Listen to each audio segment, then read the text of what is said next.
మీరు కూడా ట్రై చేయండి. ఎలా వచ్చిందో నాకు కామెంట్ చేయండి. ప్లీజ్ మన ఛానల్ని సబ్స్క్రైబ్ చేసుకోండి ఫ్రెండ్స్. హాయ్ అండి, welcome back to our channel. ఇప్పుడు మీ విజులు ఇది వచ్చేసి మైదా పిండి అండి.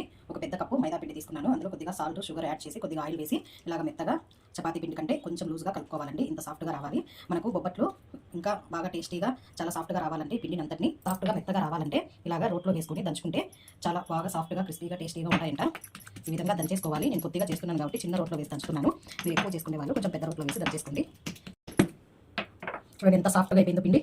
ఎవరైనా ఫాస్ట్గా చేసుకోవాలి, టైం లేదన్నప్పుడు ఈ విధంగా రోట్లో వేసి దంచేసుకోండి. ఇంకా నానబెట్టాల్సిన పని కూడా ఉండదు. చాలా సాఫ్ట్గా తయారైపోయింది. ఇప్పుడు పక్షాలు వేసుకుందాం. ఇప్పుడు ఇలాంటి ఒక పేపర్ తీసుకోండి. మీరు పాల ప్యాకెట్ పేపర్ కానీ ఆయిల్ పేపర్ కానీ ఏదైనా యూజ్ చేయొచ్చు. ఇలాగ పేపర్ మీద కొద్దిగా ఆయిల్ వేసేసి ఆయిల్ అంతా పేపర్కి పట్టించేసేయండి.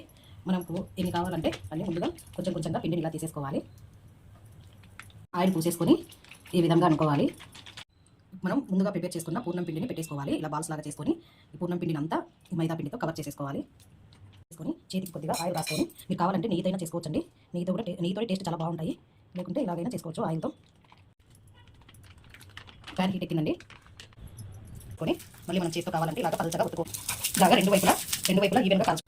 ఇలా రెండు వైపులా ఈవెన్ ఉండి మీరు ఏదైనా పెట్టండి. భక్షాలు, పూలీలు, ఓలిగలు ఇలా రకరకాల.